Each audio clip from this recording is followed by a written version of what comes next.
football. It is what it is. It is what it is. Emery goes for goal and finishes off the PSG victory. Peut-être devenir possible grâce à Monsieur Lionel Messi. Quelle frappe! Le festival Neymar pour Kylian Mbappé, la frappe, le poteau, et le but! Hello and welcome to PSG Review, the show in a limbo like the club itself. The performance on the pitch has been deflated at best with some sprinkles of magical moments, and the rumors are many, but essentially it's a little bit early to know how significant they are, and it's also a little bit early in the year to lose your heart at the rumor mill either. It's also known as the show with a lot of hope for the better tomorrow, nevertheless, or at least the next summer and the season afterwards.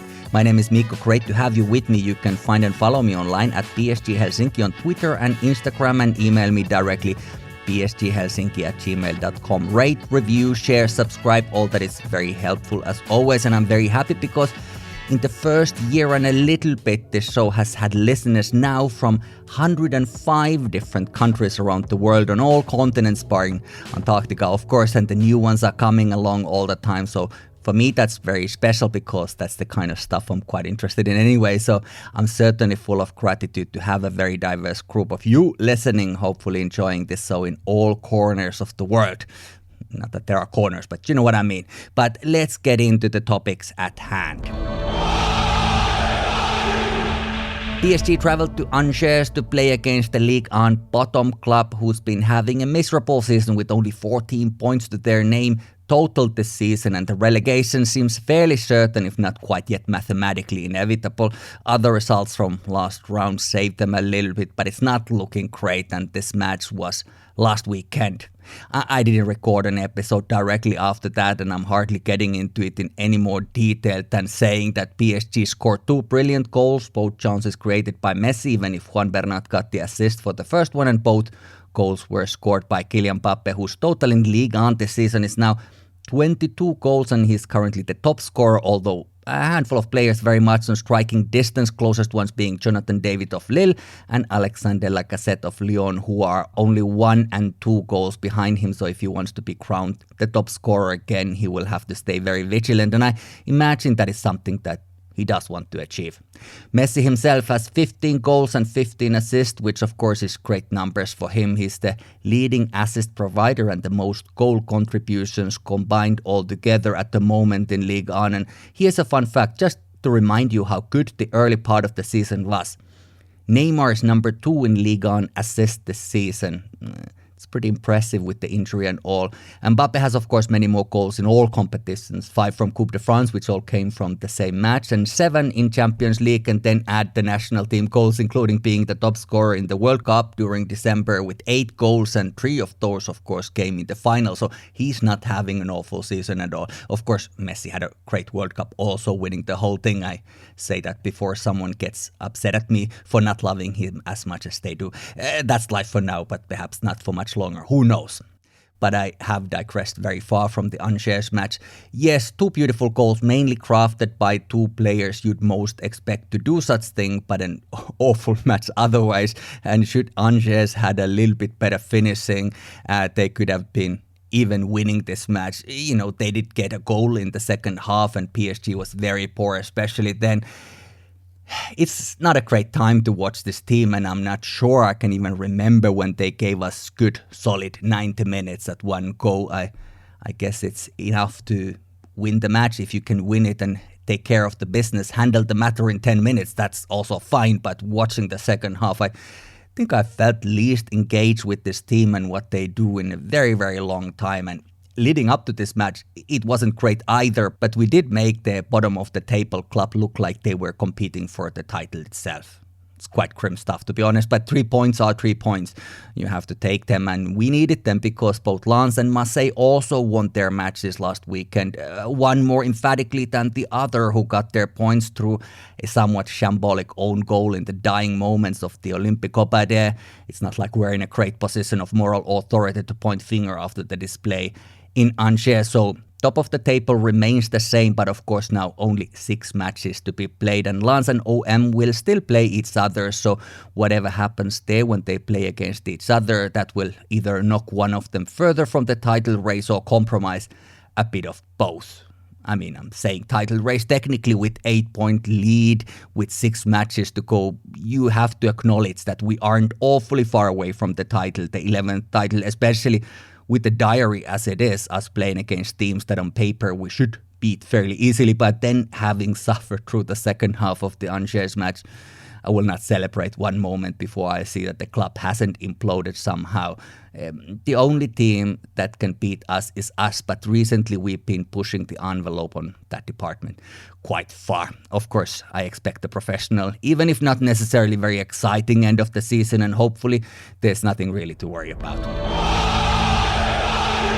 This has been a long season. I remember when the concerns were, should the team take train to away matches when possible? That's how well the football was going at the time, that was the talking point. And of course, it's an important one, far more important actually than anything football related if you're looking at the bigger picture. But in the football media economy, well, it's a fairly hostile place for climate with its glorification of excess and private jets in general, and a little to no analysis on the role of various owners and sponsors play in all this. So that considered, it can be seen as a sign of simpler times football-wise, when our method of commute was the question that people were most focused on. If I have one wish for the next season, and I do have many more than one, but if I could have even one, I would wish for a season when we play decent football from beginning to the end.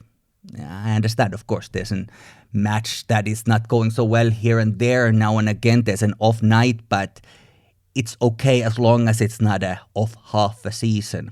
Much like the players struggle to give us 90 minutes, as I said, the team struggles to give us a full season. The World Cup was a huge factor. You can't belittle it or pretend that it didn't happen or that didn't have any impact. Of course, it had a massive impact on this season. It was quite season defining actually, but if you only looked at the 2023 part of the season after the undefeated autumn, we would not be talking about the title.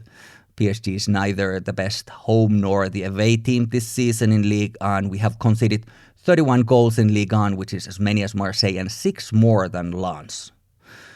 But this has been a season of two halves, and as much as we mourned the pitiful spring, the autumn was very, very good. It really was an impressive one, and that too was part of this season in equal measure, so we can't overlook that, as distant as it might feel right now. Up next, we are playing against Lorient, who was the surprise team early on in the season of Ligue 1, but they loaned out their top scorer Terem Moffi, the Nigerian forward, to Nice during the winter break. Last autumn, he scored 12 goals in 18 matches for Lorient, as they were punching well above their weight, but for them too, the second half of the season has been less flattering. Very much a mid-table team at the moment, and their last win in Ligue 1 was 12th of March, so a while ago, but of course you have to take every match very seriously. I mean, Angers was on the bottom of the table. I mean, they still are, but they nevertheless had a little bit better run of form, and as we were playing against them, they had gotten some points in recent matches, even against good sides. I think they won against Lille and so on, but this match against Lorient, it will be played on the pitch. It's not going to be played on an Excel spreadsheet, so there won't be any excuses. This needs to be a 3 points to us, and the rest will do what they do. I mean, this is not supposed to be won, this title, to us by others playing badly, but for our beloved PSG to earn and deserve it after all of the 38 matches of this Ligue 1 season 2022-2023 have been played. Women will play a derby against Paris FC, and then even bigger matches, 2 of them against OL. First in Coupe de France final, and then the decisive D1 Division 1 match. As far as the table is looking now, a win there would take us very, very close to the title, but of course the derby needs to also be won before that. So 2 trophies are within the grasp for our women's team, but neither one of them is guaranteed in any ways.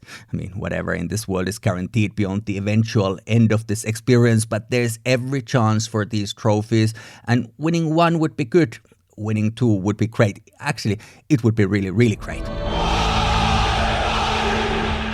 Thank you so much for listening. We didn't even get too much into the transfer talk. That is simply because, like I said in the beginning of the show, there are names, many of them. I have mentioned many of them in previous episodes, and some I knew, like Harry Kane, but we are still very far from anything happening. It's just so incredibly speculative at this moment, and the same goes, of course, for manager situation.